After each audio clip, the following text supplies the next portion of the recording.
නිමිති සහිත කායානුපස්සන සතිපට්ඨානය විසුද්ධි මාර්ගය අනුමත කරලා තියෙනවා. ඒ සමාධි බහුල පුද්ගලයාට කායානුපස්සනාව. සමතයානිකයාගේ තීක්ෂණ ඉඳුරන් ඇති පුද්ගලයාට දෙවෙනි වූ වේදනානුපස්සන සතිපට්ඨානය අනුමත කරලා තියෙනවා. එහෙනම් සමතයානිකයාගේ මන්ද තීක්ෂණ කියන කොටස් දෙක ආපහු තියෙනවා. විපස්සනා යානිකයාගේ මන්ද වූ ඉන්ද්‍රියන් ඇති පුද්ගලයාට අති ප්‍රභේදන වූ චිත්තානුපස්සනාවත් විපස්සනා යානිකයාගේ තීක්ෂණ ඉන්ද්‍රියන් නැති පුද්ගලයාට අති ප්‍රභේදගත වූ ධම්මානුපස්සන සතිපට්ඨානයත් අනුමත කරනවා කියලා සඳහන් කරනවා විසුද්ධි මාර්ගයේ. විසුද්ධි මාර්ගයේ භාවනාව පැහැදිලි කරන තැන විස්තර කරලා තියෙන කාරණාව. ඊළඟට සඳහන් කරනවා අඩුත් නැතුව වැඩිත් නැතුව දේශනා කරලා තියෙන චරිතවලට ගැළපෙන පරිදි. මේ කාරණාව අපි මුලින් සඳහන් කළා. අඩුත් නැහැ වැඩිත් නැහැ. මේ අඩුත් නැහැ වැඩිත් නැහැ කියලා කියන්නේ මොකද්ද කියලා අපි කලින් සාකච්ඡා කළා. මේ සතර සතිපට්ඨානයට වඩා එහා දෙයක්වත් නැහැ. සතර සතිපට්ඨානයට වඩා අඩු දෙයක්වත් නැහැ. සංසාරයෙන් ඈතර යන්න මේ සතර සතිපට්ඨානය ඊටාම අවශ්‍යයි ප්‍රයෝජනයයි කියන කාරණාවයි මේ අඩුත් නැති වැඩිත් නැති කියන කාරණාවෙන් සඳහන් කරන්නේ. ඊළඟට පින්නතේ සුභ සංඥා, සැප සංඥා, නিত্য සංඥා, ආත්ම සංඥා. මෙන්න මේ මුලා වීම අතහැරීම පිණිස සංඥාවල් පිළිබඳව සඳහන් කරනවා. සුභ සංඥාව, සැප සංඥාව, නিত্য සංඥාව, ආත්ම සංඥාව. මේ සංඥා අතර අපි මුලා වෙනවා. ඒක කොහොමද කියලා මේ විදිහට පැහැදිලි කරනවා උදාහරණයකින්. ඒක අපිට ලේසි තේරුම් ගන්න. එතකොට මේ කය අසුබයි. ඒ නිසා කය පිළිබඳව සුභ සංඥාව නැති කරගන්න ඒක පහසුයි. මෙතන සුභ සංඥා කියලා සඳහන් කළේ සැප සංඥා කියලා කිව්වේ ඒකයි. කය අසුබයි. කොහොමත් කය අසුබ බව අපි හැමෝම දන්නවා. ඒ කාරණාව මෙනෙහි නොකලට කය අසුබ බව දන්නවා. එහෙනම් කය අසුබ කය සුබයි කියලා අරගන්නවට වඩා ඒ සුබයි කියලා අපි කල්පනා කරන කයේ තියෙන අසුබ පැත්ත කල්පනා කරගෙන යනකොට අපිට මේ සංඥාව ඒ පිළිබඳව තියෙන තණ්හාව අයින් කරගන්න හරි ලේසියි. අතිශයින් පිළිකුල් සහගතයි. ඊටාම දුර්ගන්ධ සහිතයි. තුවාලයක් වගේ හැම වෙලාවෙම වේදනා සහිතයි. වනයක් හැටියට තමයි සඳහන් කරලා තියෙන්නේ. නිසා ඒ කාරණාව මනාව ප්‍රගුණ කරන්නයි දේශනා කරන්නේ. බාහිරින් බලහම බොහොම ලස්සනයි, ඊට ප්‍රියමනාපයි. නමුත් අභ්‍යන්තරයෙන් කල්පනා කරලා බලහම ඒ ලස්සන ප්‍රියමනාප බව ඔක්කොම තියෙන්නේ මෙන්න මේ පිටපැත්තෙන් වැහිලා තියෙන හැමේ විතරමයි. මේ හැමට යට හැමටවත් කැමති නැහැ. හැමට යට තියෙන කිසිම දෙයකට කැමති නැහැ. ලස්සනයි, සුදුයි, රතුයි, පාටයි කියලා දැක්කේ හැම. නමුත් කාගේ හරි හැම ටිකක් ගලවලා දුන්නොත් මේ තියෙන්නේ ඔබ බොහොම ප්‍රිය කරන කෙනාගේ හැමේ කෑල්ලක්. මේක තියාගන්න කියලා දුන්නට කවදාවත් ඒ කෑල්ල ගන්නෙ නැහැ. ඒ හැමට කැමති නැහැ. එහෙනම් හැමට යටින් තියෙන මස් වලටත්, ලේ වලටත්, නහර වලටත් මොකකටවත් කැමති නැහැ. ශරීරය අත ගන්න ඕන පුජ්‍යලේ අපි අපේ ශරීරයත් අත ගන්නවා. තව කෙනෙකුගේ ශරීරයත් ස්පර්ශ කරන්න පුළුවන්. නමුත් ඒ ස්පර්ශය කොයි වගේද? හරියට අසූචි පුරවපු කලගෙඩියක් අත ගන්නවා වගේ. කලගෙඩිය ඇතුළට අසූචි පුරවලා. නමුත් පිටපැත්තේ තියෙන්නේ මැටිනේ. ඒ නිසා අපි කලගෙඩිය අත ගන්නවා. හැබැයි බොහොම ලස්සනට කලගෙඩිය ස්පර්ශ කර ඉන්නකොට කවුරු හරි ඇවිල්ලා කියනවා ඇයි දන්නේ නැද්ද ඔක අසූචි පුරවලානේ තියෙන්නේ. එහෙම කිව්වොත් අල්ලන එකක් නැහැ. එහෙනම් මේ කයේ ස්වභාවයත් ඒකම තමයි. කයේ ස්වභාවයත් ඒකමයි. ඒ කලගෙඩියටත් වඩා අපද්‍රව්‍ය කලගෙඩියෙන් තියෙන අසුචි පමණයි. මේක ඇතුලේ ලේ, සැරව, කෙල, මල, මූත්‍ර සියලුම දේවල් එකතු වෙලා තියෙනවා. නමුත් ඒ සුබයි කියලා හිතෙන නිසා ඒ පිළිකුල් සංඥාව එන්නේ නැහැ. නමුත් මෙන්න මේ විදිහට කල්පනා කරලා බලලා සුබ වූ කයේ අසුබය ගැන කල්පනා කරලා ඒ කය අතහරින්න නැත්නම් කය පිළිබඳව තියෙන දැඩි බැඳීම අතහැරලා දාන්න හරි පහසුයි. සුභයි නැත්නම් හොඳයි කියන සංඥාව මත රාගය ඇති වෙන්න තියෙන ඉඩ බොහොම වැඩි. මේ සුභයි කියන සංඥාව නිසානේ රාගය ඇති වෙන්නේ. එහෙනම් ඒක නැති කරගන්න හොඳම කාරණාව තමයි ඒකේ අසුභය මෙනෙහි කරන එක. මේ ධර්මයේ තියෙන හොඳ ලස්සන කතාවක් ඒකට. අපි කාරණාව දීර්ඝව ප්‍රකාශ නොකළ ඒක කාන්තාවක් තමන්ගේ ස්වාමියාත් එක්ක අමනාප වුණා. අමනාප වෙලා ඇය යන්න යනවා. ස්වාමියාගෙන් මිදලා යන්න යනවා. ස්වාමියා ඇය හොයාගෙන පිටිපස්සෙන් යනවා. මෙන්න මේ තියෙන කයේ අසුභය මනාව දැකලා විදර්ශනා කරන භික්ෂූන් වහන්සේ නමක් අර කාන්තාවට මගදී හම්බ වෙනවා. කාන්තාව රාගසිතින් යුක්තව ස්වාමීන් වහන්සේට බොහොම ලෙන්ගතු සිනහවක් පානවා. උන්වහන්සේ දැක්ක නොදැක්කා වගේ උන්වහන්සේ වැඩියා. තව ටිකක් ඉස්සරහට වඩිනකොට උන්වහන්සේට හම්බ වෙනවා ඇය හොයාගෙන නැගී ස්වාමියා. ස්වාමියා ඇහුවා ස්වාමීනි බොහොම ලස්සන ස්ත්‍රියක් මුණ ගැහුන්නේ නැද්ද කියලා. උන්වහන්සේ සඳහන් කරනවා මට එහෙම කෙනෙක් මුණ ගැහුන්නේ නැහැ. නමුත් මට සැකිල්ලක් මුණ ගැහුණා. ඇට සැකිල්ලක් මුණ ගැහුණා. උන්වහන්සේ දැකලා තිබුණ හැටි. ඇය උන්වහන්සේ දැකලා රාගසිතක් උපදවාගත්ත බොහොම ලස්සන ප්‍රේමණීය රූපයක්. නමුත් උන්වහන්සේ ඒ කය දැක්කේ ඒ කය අසුබ සංඥාව උන්වහන්සේ දැක්කේ. උන්වහන්සේ දැක්කේ සැකිල්ලක්. එහෙනම් මේ කාරණාව අපි මේ භාවනා ක්‍රමයේ ඉස්සරහට සාකච්ඡා කරනවා කොහොමද මේ සැකිල්ලක් දැක්කේ කියන කාරණාව. එhmenan අසුබයි කියලා අසුබ සංඥාව වඩලා දිනු කරලා තිබුණ නිසා රාගය උන්වහන්සේට ඇති වෙන්නෙම නැත්තේ ඇයි? කයේ තියෙන අසුබය දැකලා තියෙන නිසා. ඊළඟට සුබ සංඥාවෙන් මුලා වූවන්ට කායානුපස්සනාව සුදුසුයි. මේ කය සුබයි කියලා කියමින් මේ සුබ සංඥාව නිසා මුලා වෙලා ඉන්න අයට මෙන්න මේ කායානුපස්සනා සතිපට්ඨානයේ සුදුසුයි. ඇයි ඔහු කය පිළිබඳව මෙනෙහි කරගෙන යනකොට ඔහුට කයේ අභ්‍යන්තරයේ සහ අසුබය අනිවාර්යෙන් මෙනෙහි කරන්න වෙනවා. එතකොට මේ කයෙන් ඔහු දැක්ක සුබ ස්වභාවය නැති බව ඔහුට මනාව අවබෝධ වෙනවා. ඊළඟට වේදනාව සැපයි කියලා හිතාගෙන ඉන්න සත්‍යයට මේ ජීවිතේ සැපයි කියලා කල්පනා කරගෙන ඉන්න අය ඉන්නවා. ඒකයි වේදනාව සැපයි කියලා කියන්නේ. මේ ජීවිතේ සැපයි කියලා කියන්නේ මට විඳින්න තියෙන දේවල් හොඳයි. මට ලැබිලා තියෙන ආහාර පාන හොඳයි. මට හම්බෙලා තියෙන ඇඳුම් පැළඳුම් හොඳයි. මං ජීවත් වෙන පරිසරය හොඳයි. ඒ විදිහට මේ ජීවිතේ තමන් විඳින දේවල් හොඳයි සැපයි කියලා කල්පනා කර ඉන්න පුජ්‍යලයාට තමයි අනුමත කරලා තියෙන්නේ මෙන්න මේ වේදනානුපස්සනාව. ඒක මනාව මෙනෙහි කරන්න කියලා සඳහන් කරලා තියෙනවා. ඊළඟට සඳහන් කරන වේදනානුපස්සනාව කියලා පින්නතුනේ සඳහන් කරාම කොයි විදිහටද වේදනානුපස්සනාව සිහිපත් කරන්න තියෙන්නේ? මේ කයේ ඇති වෙන අප්‍රමාණ වූ වේදනාවල්. මේ සැපයි නැත්තම් මට හම්බෙලා තියෙන දේවල් හොඳයි කියලා අරගෙන තියෙන දේවල් නිසා මට කොයිතරම් වේදනාවක් ඉදිරියට දැනෙනවද? මං හොඳයි කියලා ගත්ත හැම දෙයක්ම අහිමි වෙනකොට ඇති වෙන්නේ අප්‍රමාණ වේදනාවක්. ඒ නිසා වේදනානුපස්සනාව වඩලා තියෙන කෙනෙක් ඒ වේදනාවට මූණ දෙනකොට ඔහුට ඒක ලොකු වේදනාවක් බවට පත් වෙන්නේ නැහැ. ඊළඟට මගේ හිත විනාශ වෙන්නේ නැහැ ස්ථිරයි කියලා හිතාගෙන ඉන්න පුජ්‍යලයාට චිත්තානුපස්සනාව හොඳයි කියලා සඳහන් කරනවා. මගේ හිත ස්ථිරයි. වෙනස් වෙන්නේ නැහැ මගේ හිත කවදාවත් කියලා හිතාගෙන ඉන්න පුළුවන්. එහෙම ඉන්න පුද්ගලයාට චිත්තානුපස්සනාව හොඳයි කියලා කියන්නේ හිත මොහොතින් මොහොත වෙනස් වෙනවා ඔහුට දකින්න පුළුවන්. මේ හිත දැන් ස්ථිරයි කියලා නේ පුද්ගලයා හිතන්නේ. ඒනට පුද්ගලයාගේ හිත ස්ථිරද? ලෝකය කොයිතරම් අස්ථිරද? එනිසා ඒක භාවනාවටම තමයි හොඳට අරමුණු වෙන්නේ. කල්පනා කරනවා මම අද විනාඩි 5ක් භාවනා කරනවා. අරමුණ මෛත්‍රිය. මනාව හිත දිහා බලාගෙන ඉන්න මෛත්‍රියෙන් මගේ හිත ටික වෙලාවක් යනකොට මෛත්‍රියද තියෙන්නේ කියලා. මගේ හිත ගියපු දිහා මට කල්පනා වෙන්නේ සෑහෙන වෙලාවක් ගියාට පස්සේ.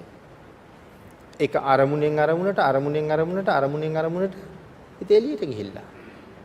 එහෙනම් ස්ථිරයි නම් ඒ හිත වෙනස් වෙන්නේ නැහනේ. නමුත් එහෙනම් ස්ථිරයි කියලා හිතාගෙන ඉන්න අයට මෙන්න මේ චිත්තානුපස්සනාව හොඳයි. ඒ කියලා කියන්නේ තමන්ගේ හිත දිහා බලාගෙන ඉන්න. අපි පින්නතුනොත් මෙහෙම ඉන්න මොහොතක හරි හිත දිහා විනාඩියක් බලාගෙන ඉන්න උත්සාහ කෙරුවොත් පේනවා මෙයා මොන තරම් වේගින් සැලෙනවද කියලා, කොයි තරම් වේගින් අහකට යන්න හදනවද කියලා. නිසා ස්ථිර බවක් ඇත්තෙම නැති නිසා යාට ඒ කාරණාව සුදුසුයි ගැලපෙනවා. ඊළඟට කියනවා පුද්ගලයාට මම කියලා කෙනෙක් ඉන්නවා කියලා හිතාගෙන ඉන්න පුද්ගලයාට ධම්මානුපස්සනාව සුදුසුයි. මම, මගේ, මට කියන මේ කියන්නේ ආත්ම සංඥාව. එතකොට මේ ධර්මතාවයන් මොන ධර්මතාවයන්ද? නාම හා රූප. ඒක කොයිතරම් වේගෙන් වෙනස් වෙනවද නාම රූප කියන දෙක. අන්න ඒ නිසා මෙන්න මේ කාරණාව මනාව දකින්න ඒ පුද්ගලයාට ධම්මානුපස්සනාව ඊටාම සුදුසුයි. නාම රූපයන්ගේ වෙනස් වීම ඔහුට එතකොට අවබෝධ වෙන්න පටන් ගන්නවා. ඒ නිසා ධම්මානුපස්සනාව ඒ පුද්ගලයාට සුදුසුයි. විවිධ ධර්මයන් Tamanට බෙදිලා ප්‍රවේදගත වෙලා පේන්න පටන් ගන්නවා. විවිධ ධර්මයන් බෙදිලා පේන්න පටන් ගන්නවා. ඒ කොයි වගේද?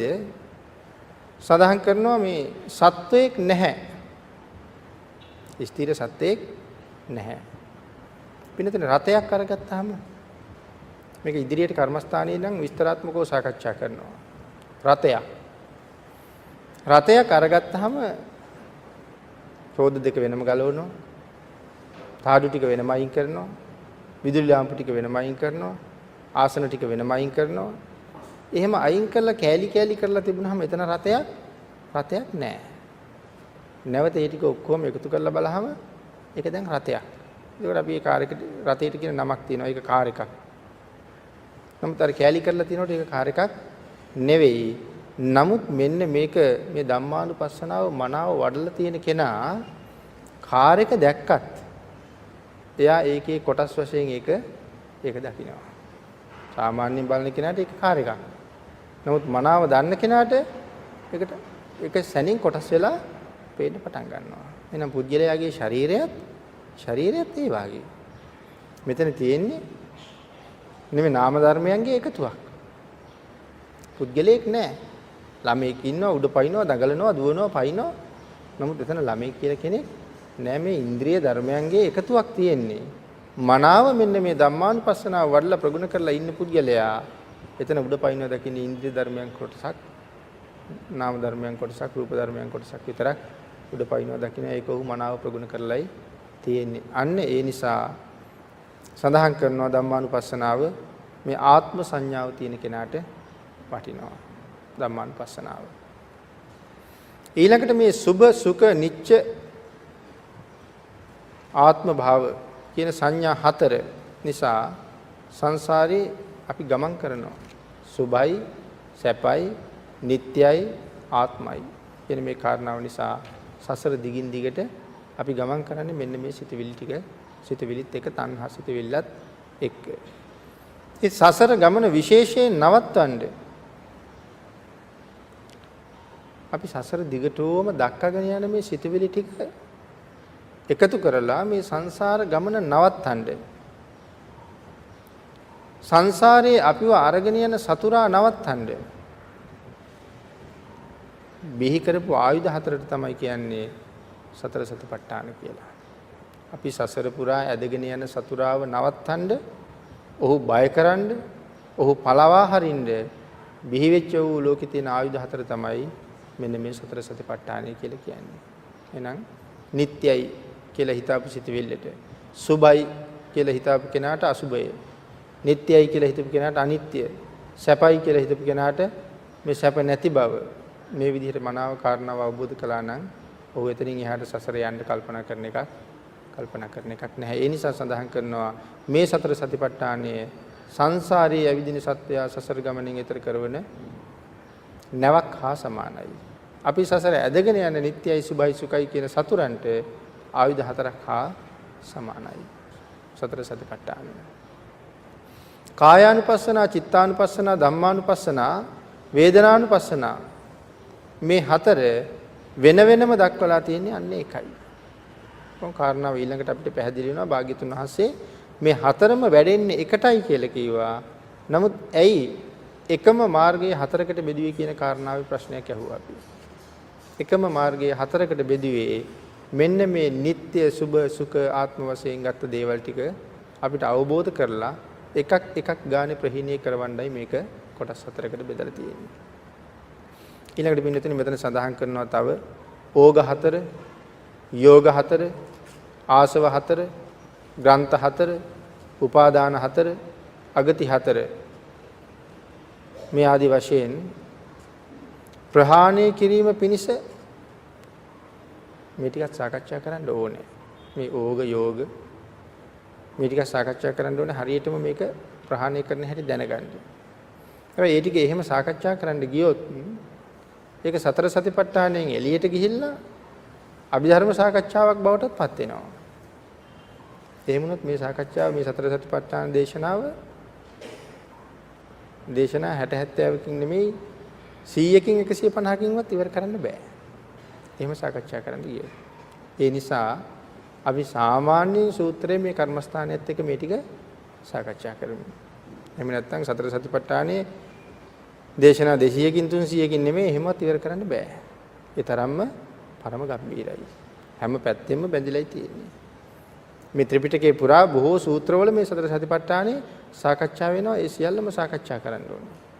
අභිධර්ම පිටකේ ඒක අති ගැඹුරින් සාකච්ඡා වෙනවා. මේ සබ්බචිත්ත සාධාරණ චෛතසික කියන කාරණා එහෙම සාකච්ඡා වෙනකොට අභිධර්මයේ කොයිතරම් ගැඹුරින් බැහැගෙන තියෙනවද සතර සතිපට්ඨානිය කියන කාරණාව මේ දේශනා මාලාවේ ඉස්සරහට කර්මස්ථාන පරිච්ඡේදයක් අපිට සාකච්ඡා කරන්න තියෙනවා. තනිකරම කර්මස්ථානම.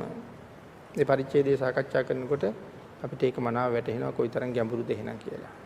නමුත් ඒක සරලව භාවනාවක් වඩා ගන්න ප්‍රගුණ කරගන්න අවශ්‍ය ආකාරයට අපි මේ කර්මස්ථාන පරිච්ඡේද ඉස්සරහට සාකච්ඡා කරගමු. ඊළඟට සඳහන් කරනවා මේ වචන ටික අපි සඳහන් කරුවානේ මේ ඕග යෝග මේ වචන ටික අපි කෙටියෙන් තේරුම් ගන්න උත්සාහ කරනවා. දීර්ඝව සාකච්ඡා කරලා නෙමෙයි කෙටියෙන්. මොකද්ද මේ කීවේ කියන කාරණාව කෙටියෙන් තේරුම් ගන්න මේක සඳහන් කරලා තියෙනවා. මේ පංචකාම ගුණයට සම්බන්ධ කය පංචකාමයට සම්බන්ධ වෙන්නේ දැඩිවම අපේ කය. කය නිසා තමයි පංචකාම සම්පත් විඳින්න අපිට අවශ්‍යතාවයක් ඇති වෙන්නේ මේ කය මුල් කරගෙන. අන්න ඒකට කියනවා මේ කාම ඕග. මුලින්ම අපි සඳහන් කළා ඕග 4යි. එහෙනම් ඕග. මොකද්ද මේ ඕගය කියලා කියන්නේ? අපි සාමාන්‍යයෙන් දන්න වචනයෙන් ඕගය කියලා කියන්නේ සැඩපහරක්. සැඩපහරක් කියලා කියන්නේ ගසාගෙන යන ඕනෑම පුජ්‍යලයක්. සැඩපහරට අහු වෙන ඕනෑම පුජ්‍යලයක් ගහගෙන යනවා. අන්න ඒ කාරණාව මෙතන පැහැදිලි කරනවා. ඕගයෙන් මිදෙන්න නම් කය පිළිබඳව මනා අවබෝධයක් තියෙන්න ඕනේ. අන්න ඒ නිසා කායානුපස්සනාවෙන් කිරුවා කය පිළිබඳව මනා අවබෝධයක් දුන්නා. එතකොට කාම ඕගයෙන් මිදෙන්න, භව ඕගයෙන් මිදෙන්න, ditthi ඕගයෙන් මිදෙන්න, අවිද්‍යාව ඕගයෙන් මිදෙන්න ඔහුට ඊටාම පහසුයි. මොකද ඔහුගේ කය පිළිබඳව දැන් මනා අවබෝධයක ඉන්නවා. ඒ කාරණා පින්නතුනි තවත් පැහැදිලි කරලා සඳහන් කරනවා කායානුපස්සනා සතිපට්ඨානය කාම ඕගය සම්බන්ධයෙන් විශේෂයි කියලා. එහෙනම් ඕග කියන වචනේ අපි කොහොමද කාම ඕගයට අහු වෙන්නේ? මෙහෙම කල්පනා කළොත් පුද්ගලෙක් කල්පනා කරනවා මම මේ ඉරියාපතයකට අනුව අද සක්මන් භාවනාවක් දියුණු කරගෙන ගමන් කරනවා. එතකොට මේ සක්මන් භාවනාව කරන්ඩ අපිට විශේෂිත සක්මන් මළුවක විතරක් නෙවෙයි සාමාන්‍ය පාරි ගමන් කරනකොටත් කරන්න පුළුවන්. සාමාන්‍ය සක්මනක් තියෙනවා. නමුත් අපිට පාරි ගමන් කරනකොට සක්මන කරන්න පුළුවන්. ඊළඟට කල්පනා කරන්න ඕනේ භාග්‍යවතුන් වහන්සේගේ සක්මන මොකද්ද කියලා. ඉතින් අපි ඕන තරම් සක්මන් කරනවා දකින්නවා. අපි සක්මන් කරනවා දකින්නේ මේ පියවර මනිනවා වගේ ඊටා ළඟින් පාද තීතිය සක්මන් කරන සක්මනක් තමයි අපි බොහෝ වෙලාවට දකින්නේ. හැබැයි භාග්‍යතුන් වහන්සේ එහෙම සක්මනක් අනුමත කරලා නැහැ භාග්‍යතුන් වහන්සේ. එහෙනම් මොකද්ද සැබෑ සක්මන භාග්‍යතුන් වහන්සේ අනුමත කරපු පටිසම්භිදා මග්ගයේ පැහැදිලි කරන සක්මන? ඊටාම වේගෙන්ම ගමන් කරන්නේත් නැහැ. අර දකින්නවා වගේ ඊටා හැමින් ගමන් කරන්නේත් නැහැ. අපි සාමාන්‍ය මට්ටමට ඇවිදගෙන යන ක්‍රමය. ඒක තමයි සක්මන. එතකොට තමයි හිත එකඟ කරගන්න පහසු. එහෙම නැතුව අර විදිහට ළඟ පාදතිය තියා යන් ඇවිදින්න ගත්තාම සමහර වෙලාවට අපිටම තේරෙනවා අපි වැටෙන්න යනවා. අපේ ඇඟ පාලනය කරගන්න බැරුව යනවා. එතකොට අපි එහාට මෙහාට පැද්දීම තුළ ඇතිවෙන තවත් කෝටි ප්‍රකෝටි ගණන් සිතුවිලි තියෙනවා. එතකොට අතිරේකව මතුවෙන සිතුවිලි ප්‍රමාණයක් ආයෙ පාලනය කරන්න සිද්ධ වෙනවා. ඒක එකපාරක් සිද්ධ වෙනව නෙමෙයි, දිගටම මේ වැඩේ කරනකොට වෙනවා. ඒ නිසා සාමාන්‍යයෙන් සක්මන අපි මේ හෙමිනිත් නැතුව හයියෙනිත් නැතුව ඇවිදගෙන යන ක්‍රමයයි. එහෙමනම් දැන් කෙනෙක් කල්පනා කරනවා මේ ඉරියාපතේකට අනුව මම අද සතපොම් දෙකක් බස් එකට ඇවිදගෙන යනවා. මට බස් එකට යන්න සතපොම් දෙකක් පයින් යන්න ඕනේ. මේ කාලය මම භාවනාවකට යොදනවා. ඒ නිසා මම සක්මන් භාවනාවෙන් මේ බස් එක ගාවට යනවා. දැන් ඔහු වඩා ඈත බලන්නෙත් නැතුව, ඊතා ළඟ බලන්නෙත් නැතුව, ඊතාම කල්පනාවෙන් ඉරියාපතේකට අනුව ගිය තමන්ගේ ඉරියව් පිළිබඳව මන අවධානයෙන් පාද තියෙන සංඥාව පිළිබඳව මන අරමුණින් යුක්තව පාරේ එක පැත්තක. එතකොට කවුරු ආවත් මට කමන්නේ මම පාරේ අයින් වෙලා යන්නේ. එහෙම පාරේ යනවා. යන වෙලාවට මොහු දකින්නවා පුද්ගලයෙක් එනවා. තමන් වැඩි ඈත බලලා නැති නිසා මුහුණ පේන්නේත් නැහැ. නමුත් පුද්ගලයෙක් පාරේ එන බව දන්නවා. දැන් ඒ පුද්ගලයා මාව පහු කරලා ගියා. මම ඔහුත් එක්ක කතා කළෙත් නැහැ. ඔහු මට කතා කළෙත් නැහැ. නමුත් දැන් ඊළඟට මගේ හිත මම දන්නේම නැතුව කවුද ඒ ගියපු කෙනා? ඒ ගියේ තරුණ කෙනෙක්ද? වයසක කෙනෙක්ද?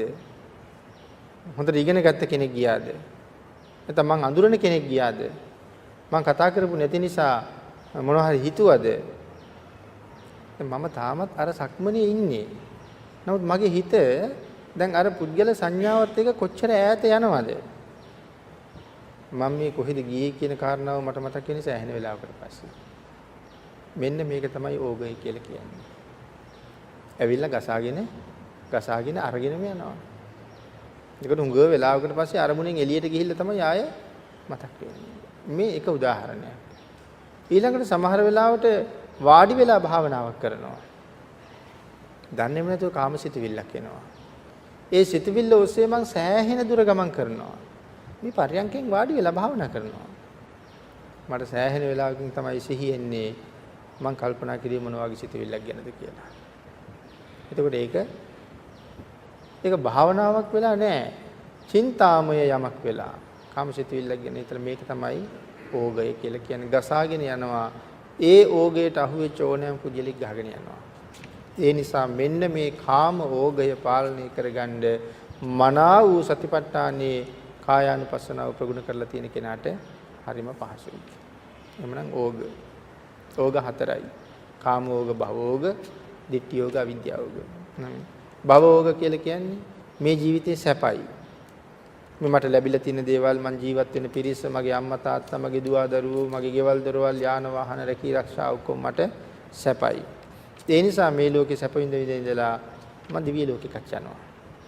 සැප හොයාගෙන අපි ගමේ කෙනා නගරයට යනවා, නගරේ කෙනා විදේශ රටකට යනවා. එහෙමත් යනවා.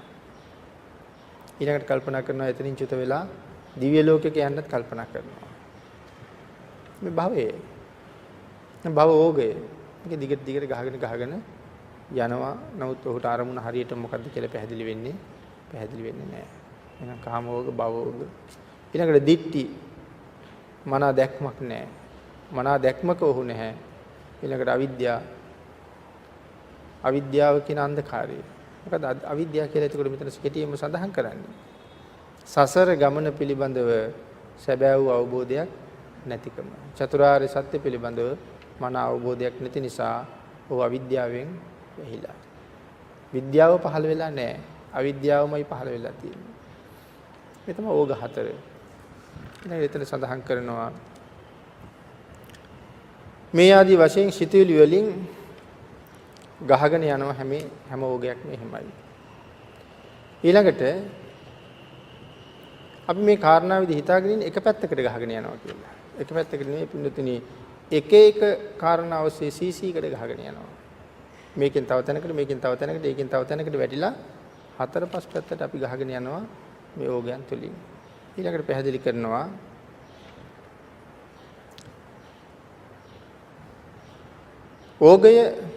ඕගයෙන් ගැලවෙන්න නම් කායානුපස්සන සතිපට්ඨානයේ විශේෂයි කියලා පැහැදිලි කරලා මේ ජීවිතේ හොඳයි සැපයි කියලා කල්පනා කරන පුජ්‍යලයා ඒ පුජ්‍යලයා ගහගෙන යනවා තව පැත්තකට සැපයි එහෙනම් භවයේ ප්‍රාර්ථනා කරනවා ඒ කාරණාව දිගට පැහැදිලි කරලා ඒකෙන් මිදෙන්න ඒකෙන් බේරෙන්න ඒ පුජ්‍යලයාට මෙන්න මේ වේදනානුපස්සනාව භවයේ ප්‍රාර්ථනා කරගෙන යන කෙනාට වේදනානුපස්සනාව හොඳයි මේ ජීවිතයේ තියෙන දුක සැපයි කියලා විතරනේ දැන් කල්පනා කරන්නේ. නමුත් ඔහු දුක පැත්ත කල්පනා කරන්නේ. නමුත් යන්ගේ ජීවිතයේ දුක වේදනානුපස්සනාව මෙනෙහි කරනකොට කායික දුක්ඛය, මානසික දුක්ඛය ඔහුට වැටහෙන්න පටන් ගන්නවා. එතකොට මේ දුක්ඛම් කටළු විඳගෙන සසර දුක දිගින් දිගට විඳින්න ඔහු කැමැත්තක් දක්වන්නේ ඊට පස්සේ. ඊළඟ කාරණාව සඳහන් කරනවා මේ විදිහටම දිගට ඉන්න කැමති පුජ්‍යලයා දිට්ඨි යෝගය සම්බන්ධයෙන්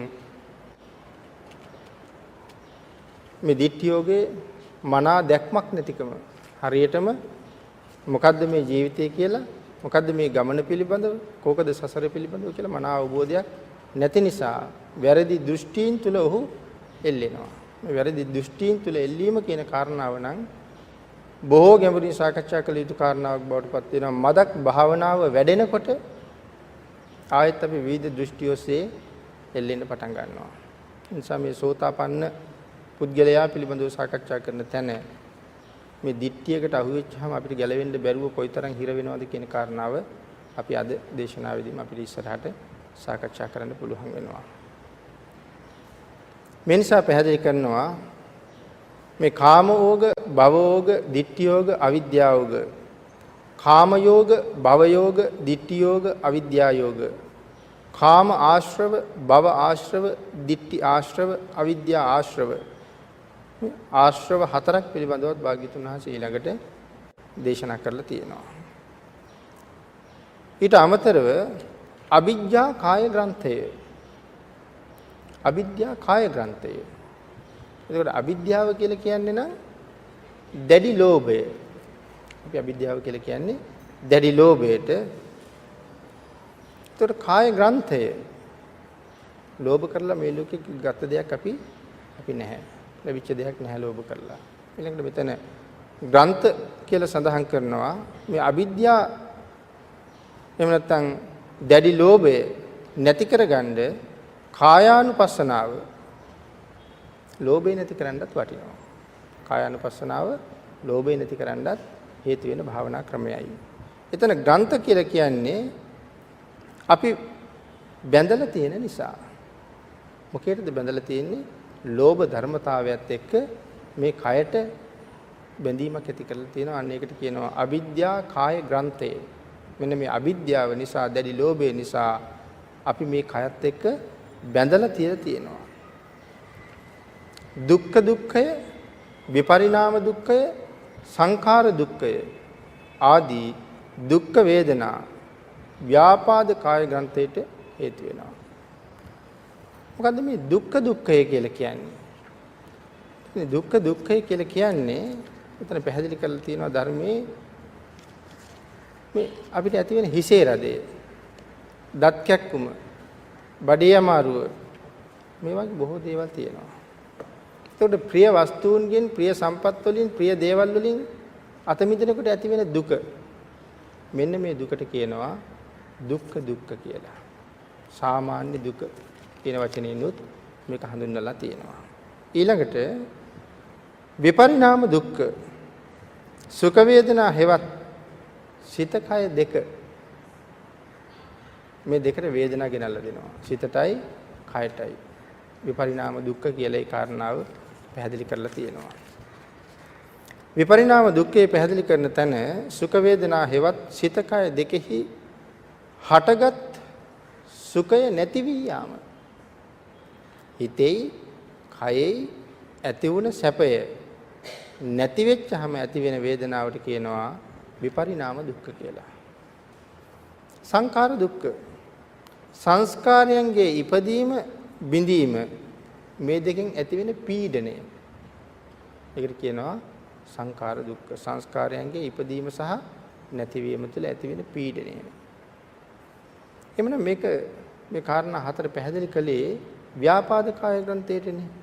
ව්‍යාපාදය කියලා කියන්නේ තරහ සිතවිල්ල, දේශ සහගත සිතවිල්ල. එතකොට අපිට දේශ සහගත සිතවිලි ඇති වෙනවද? විශේෂ හැදුනහම, දත් කැක්කමක් හැදුනහම අපිට ඒක කල්පනා කරලා බලන්න සිද්ධ වෙනවා දේශ සහගත සිතවිල්ලක් එනවද කියලා. දේශයක් එනවා. ඒක හරි සියුම්. දේශ සහගත සිතවිල්ල හරි සියුම්. බඩේ අමාරුව තියෙනකොට දිගට ඒක තියෙනකොට අපිට තරහයි. කේන්ති බඩේ අමාරුවත් එක්ක. විශේෂ එක්ක. දත කකිනකොට ඒ දත එක්ක කේන්තියක් ඇති වෙනවා. එhmenan මේක නිසා තමයි මේක සාමාන්‍ය දුක්ඛ කියලා හඳුන්වලා තියෙන්නේ. මෙන්න මේ නිසා සඳහන් කරලා තියෙනවා මේ ප්‍රිය වස්තුන්ගෙන් වෙන්වීම. එතකොට ඇති වෙන්නේ දුක. සමහරලාට ප්‍රිය වස්තුවෙන් වෙන් වුනහම අපි අඬනවා. මං හිතන්නේ බොහෝ දෙනා දන්නවා මේ හැඬීම තුල දේශයක් තියෙනවා කියලා. අතිශයම සියුම්. නමුත් ඒ හැඬීම තුල දේශයක් තියෙනවා. ඒ නිසා මේක ව්‍යාපාද කාය ග්‍රන්ථයටයි ඇතුල් කරලා තියෙන්නේ මේ දුක්ඛ කියන එක සාමාන්‍ය දුක්ඛ. විපරිණාම දුක්ඛ සුඛ වේදනා හේවත් සිත කය දෙකේ හටගන්නා වූ සුවේ නැතිවීම. මගේ හිත බොහොම සතුටින් සැපයෙන් ඉන්නවා. අපි තාම කැමති දර්ශනයක් රූපවාහිනියේ නරඹමින් ඉන්නවා. හරිම කැමැත්තෙන්, හරිම ප්‍රීතියෙන්. හිතපු ගමන් විදුලිය යන හිටිනවා.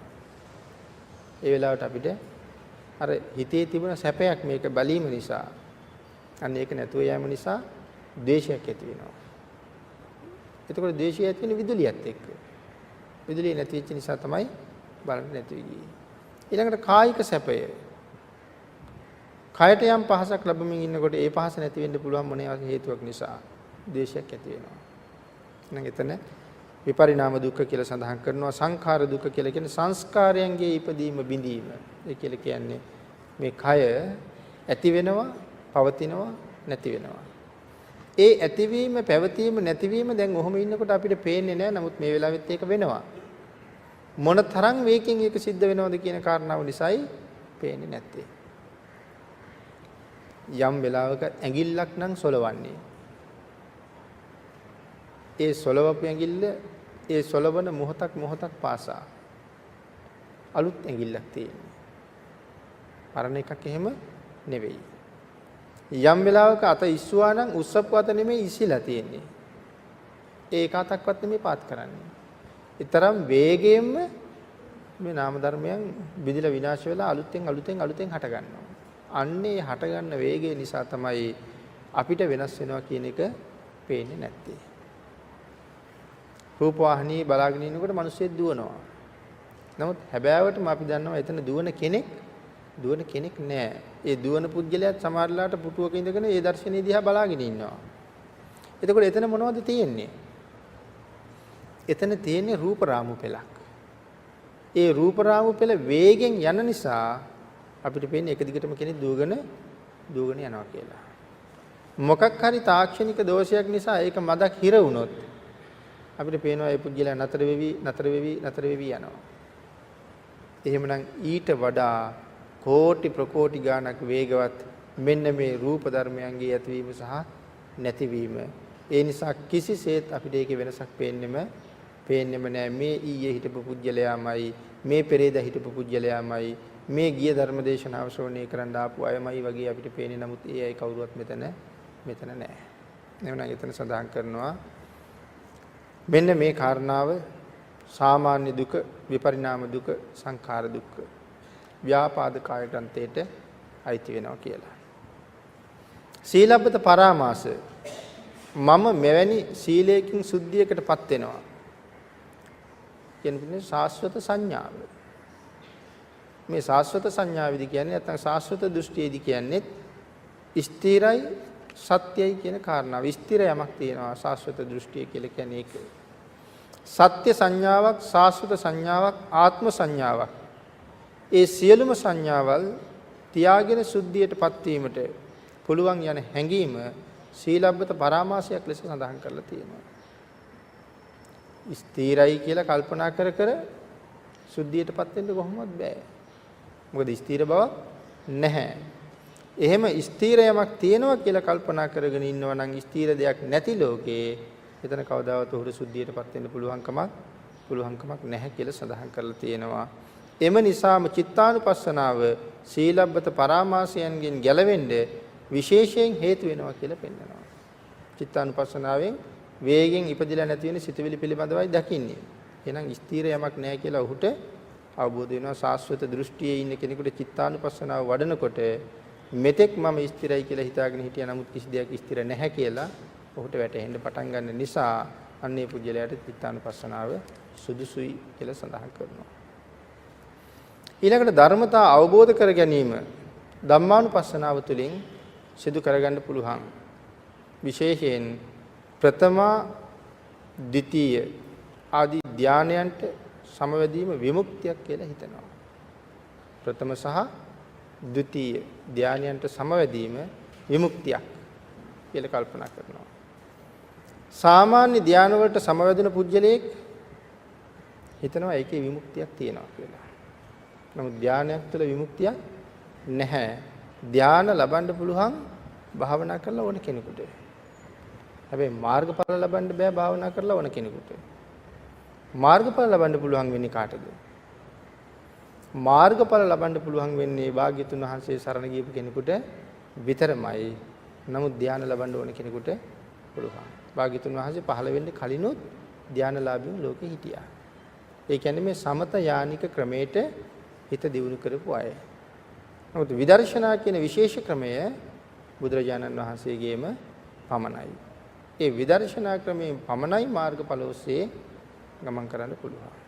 ඒ නිසා මේ ධාන සාමාන්‍ය ධාන වලට සමවැදුණු පුද්ගලයෙක් කවදාවත් ඒක විමුක්තියක් වෙන්නේ නැහැ. ඊළඟට වෙනතනි සඳහන් කරනවා සෝවාන් සකදාගාමි අනාගාමි අරිහත්ත්වයටපත් වුණා කියලා හිතනවා. ඒ වගේම විමුක්තියක් නැහැ කියලා හිතාගෙනත් ඉන්නවා.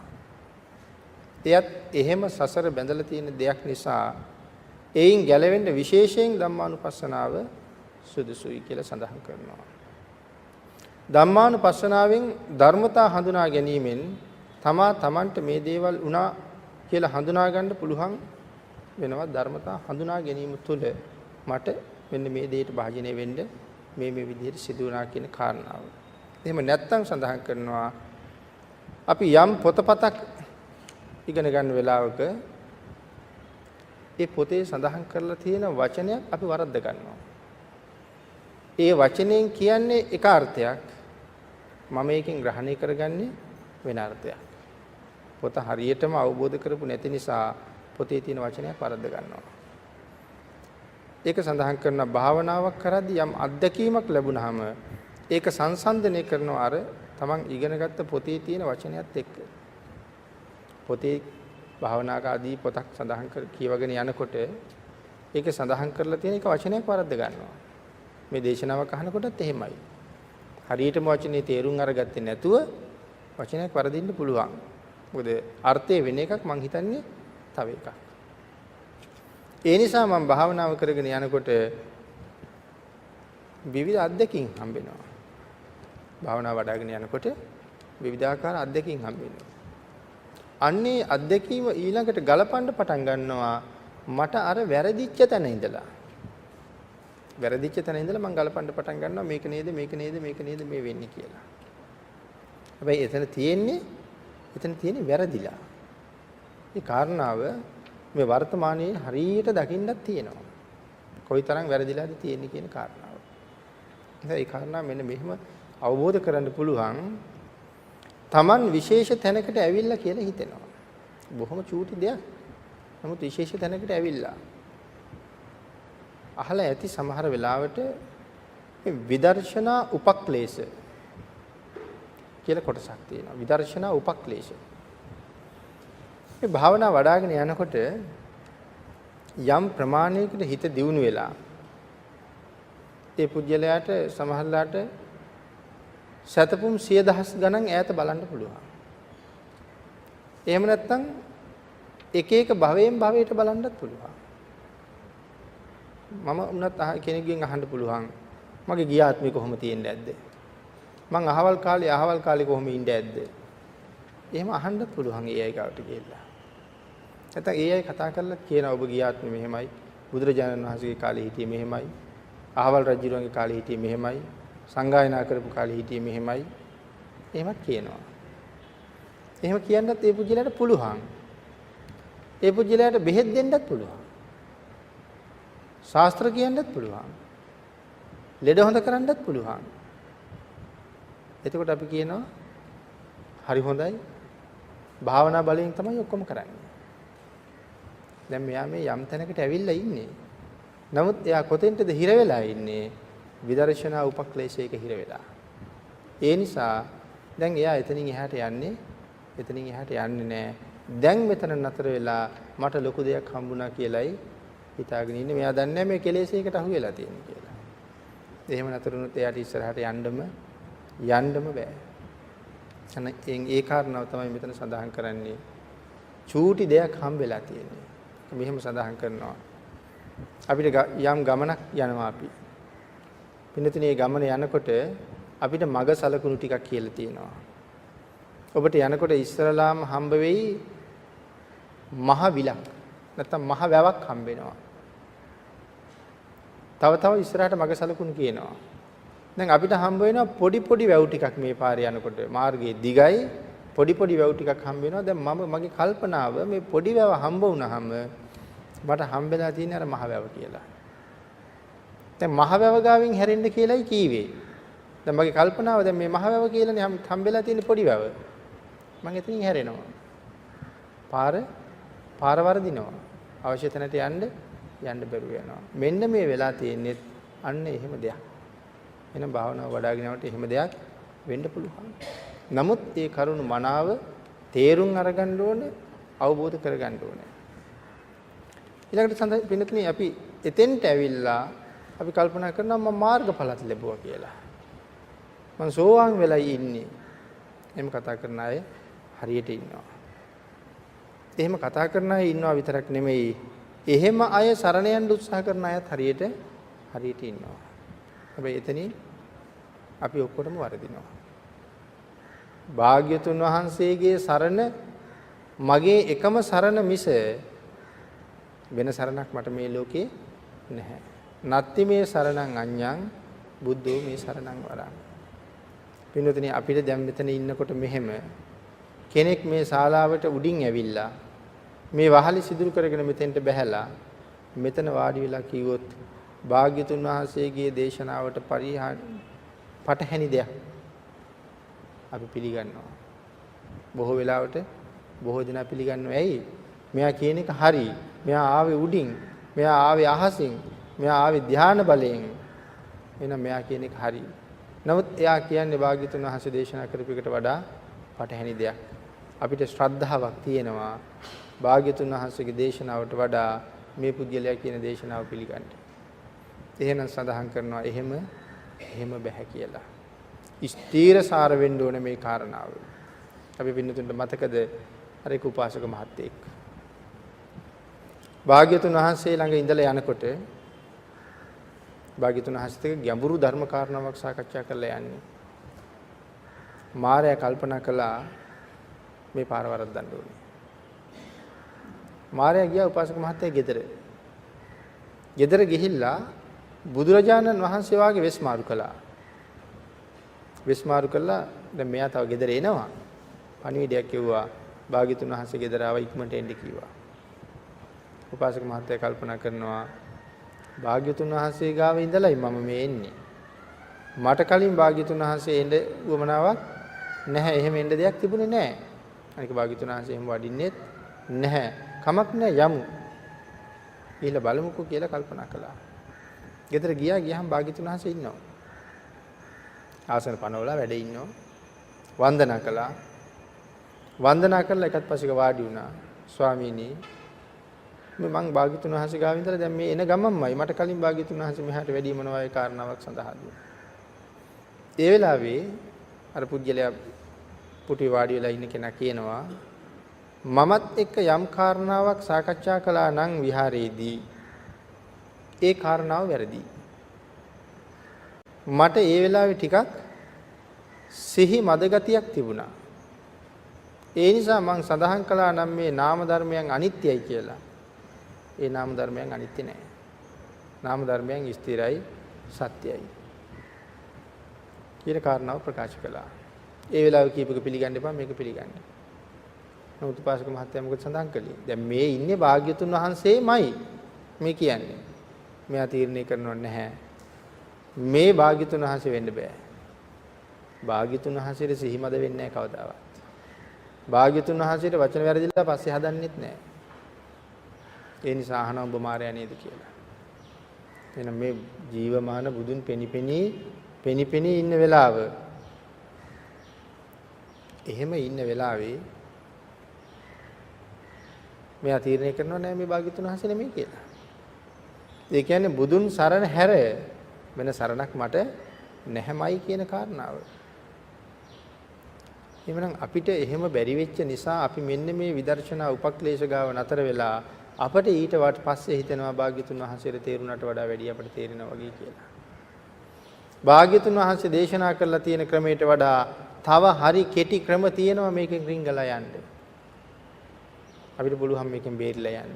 මේක ඒ තරම් දුක් විඳින්න ඕන වැඩක් එහෙම නෙවෙයි.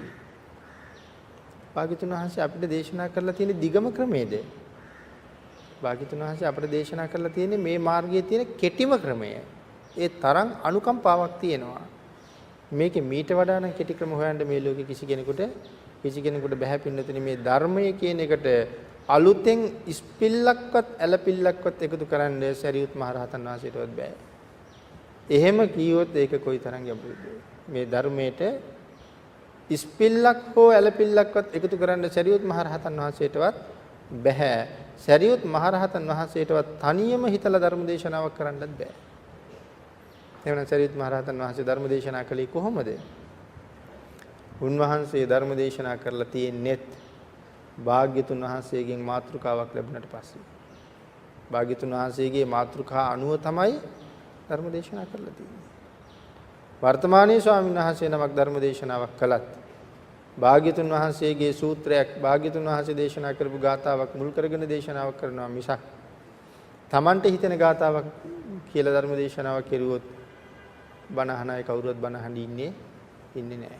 භාග්‍යතුන් වහන්සේගේ දේශනාවයි කියන සංඥාවෙන් තමයි මේ ඉන්නේ. එහෙම නැතුව අපිට හිතෙන දෙයක් කිව්වොත් කවුරුවත් ඉන්නේ නැහැ. එහෙනම් වෙන කිසි කෙනෙකුට මේ ධර්මයට යමක් එකතු කරන්න බෑ. මෙන්න මේ උපක්ලේශ වලට හිර වෙච්ච අයට හිතෙනවා අපිට පුළුවන් කියලා. හරි ලේසි, හරි පහසුයි කියලා.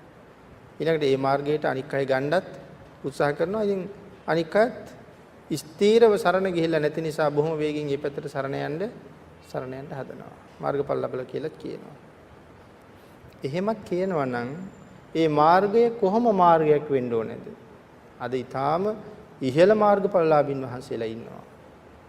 අපි දන්න සමාජයේ. එහෙනම් ඒ මාර්ගය කොහොම වෙන්න ඕනේද පින්නතුනි?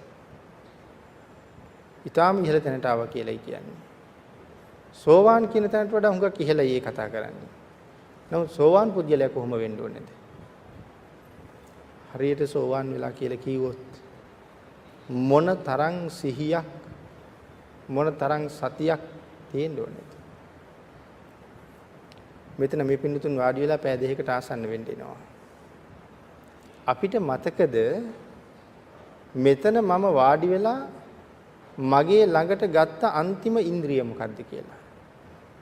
සමහර ඉස්සලා අත් දෙක බිම තියලා වාඩි වෙන්න ඇති. නැත්නම් එක අතක් බිම තියලා වාඩි වෙන්න ඇති. නැත්නම් දන ගහලා වාඩි වෙන්න ඇති. මේ කොහොම හරි වාඩි වෙලා ඉස්සල්ලා කකුල් දෙක ළඟට අරගෙන ඊට පස්සේ අත් දෙක ওই තියෙන තැනට ගත්තද? නැත්නම් ඉස්සල්ලා අත් දෙක අරගෙන නැත්නම් අතින් කකුල අල්ලලා ළඟට ඇදලා අරගෙන එහෙම තියාගත්තද? අන්තිමටම මංගාවට ගත්ත ඉන්ද්‍රිය මොකද්ද? කල්පනා කරලා බැලුවොත් මතක තියෙයිද? වෙනතනි එහෙමනම් එහෙම මතක තියාගෙන ඒ ඉන්ද්‍රිය මම ළඟට ගත්තේ කොහොමද? ඒකත් මතක තියෙන්න ඕනේ. අතින්ද ගත්තේ තනියමද ගත්තේ? ඊළඟට ඒ ගන්නකොට කොතනද තිබ්බේ? එතෙන්ටම ආපහු ඒක තියලා මම වාඩි වෙච්ච විදිහටම නැගිටලා මං එතෙන්ට වාඩි වෙන්න එනකොට අර දොර ගාව ඉඳලා කොහමද ආවේ? ඒ විදිහටම දැන් පස්සෙන් පස්සට යනවා. හැබැයි මට මතක තියෙන්න ඕනේ මම මෙතෙන්ට එනකොට අඩිය කොහොමද තිබ්බේ කියලා. අර දොර ගාව ඉඳලා එනකොට මේ කකුල තිබ්බේ මෙහෙමයි. ඒ විදිහටම මෙතෙන්ට ඇවිදගෙන ආපු අඩි පාරෙම ඒ කකුල තියා යනකොට මම මෙන්න මෙතෙන්ට ශාලාවේ දොර ගාවට එනකොට එක්කෙනෙක් මෙහෙම කියනවා මට ඇහුණා. දැන් ඒකත් ඇහෙන්න ඕනේ. අඩි 2ක් යනකොට 3ක් යනකොට තව එක්කෙනෙක් මෙහෙම කිව්වා. ඒකත් මතක තියෙන්න ඕනේ. අඩි 5ක් 6ක් යනකොට තව එක්කෙනෙක් මෙහෙම කිව්වා. ඒකත් මතක තියෙන්න ඕනේ. එහෙම ආපස්සට මෙනෙහි කරන්න පුළුවන් නම් මේක කොයිතරම් දෙයක්ද? සෝවාන් කියන තැනට ආව පුද්ගලයා කොහොමද? එහෙනම් මේ කතා කරන අයටත් එහෙම කතා කරන්න. එහෙම සිහියක් අවබෝධයක් තියෙයිද? තියෙනවද? එහෙම ආපස්සට යන පුද්ගලයා ජීවිතේම ආපස්සට යනවා. ගිහිල්ලා තරුණ කාලෙටත් යනවා. ළමා කාලෙටත් යනවා. ඉස්කෝලෙත් යනවා.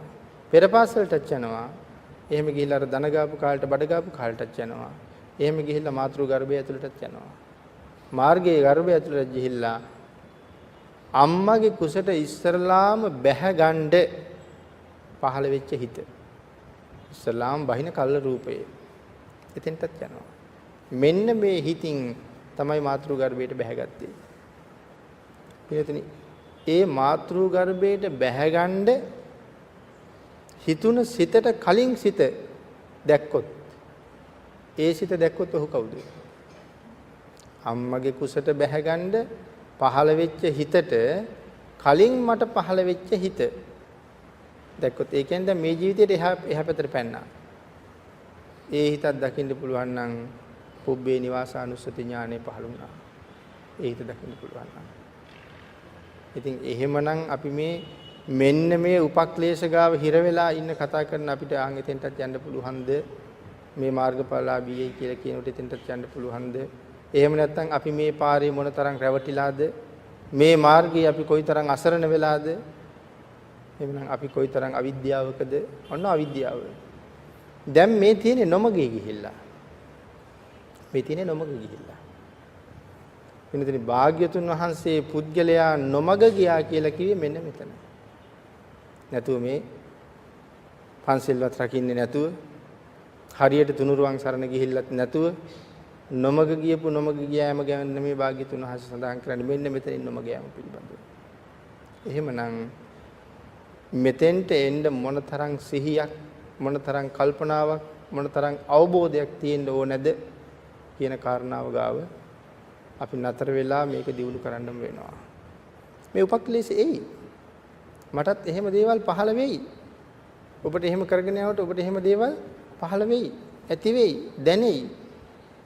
යම් එහෙම දැනුමක් තියෙනවා නම් මට ඒ කොහෙ තිබුණාවේ? ඒක මංගාව තියෙනවනේ. මංගාව තියෙන එක අමුතුවෙන් හාර හොයන්න යන්න ඕනේ නැහැ. මංගාව නැති එක හොයාගෙන යන්න උත්සාහ කරුවා නම් හරි වටිනවා. තියෙන එක ගාව නැවතිලා ඒක ඔස්සේ යන්න ගියොත් මම නොමග යනවා. ඒක තිබුණාවේ. එහෙම දෙයක් මට තියෙනවා කියලා හිතාගෙන කෙනෙක් යන්න යනවා නම් ඔහු ගාව මේ නිහතමානීකම කියන එක නැහැ. නිහතමානී නැති නිසායි ඒක එන්නේ. එහෙම නැත්නම් මට තියෙන යම් දෙයක් කොහි තිබුණාවේ මට වැඩක් නැහැ කියලා ඉස්සරහට යනවා නම් ඔහු ඊටාම නිහතමානී පුජ්‍යලේ. ඒ නිහතමානීකමට අනුව මේ ගමන යන්න පුළුවන්කම තියෙනවා මිසක් එහෙම නැත්නම් නම් භාග්‍යතුන් වහන්සේ දේශනා කරපු මාර්ගයේ ඉස්සරහට යන්න කිසිසේත්ම පුළුවන්කමක් නැහැ.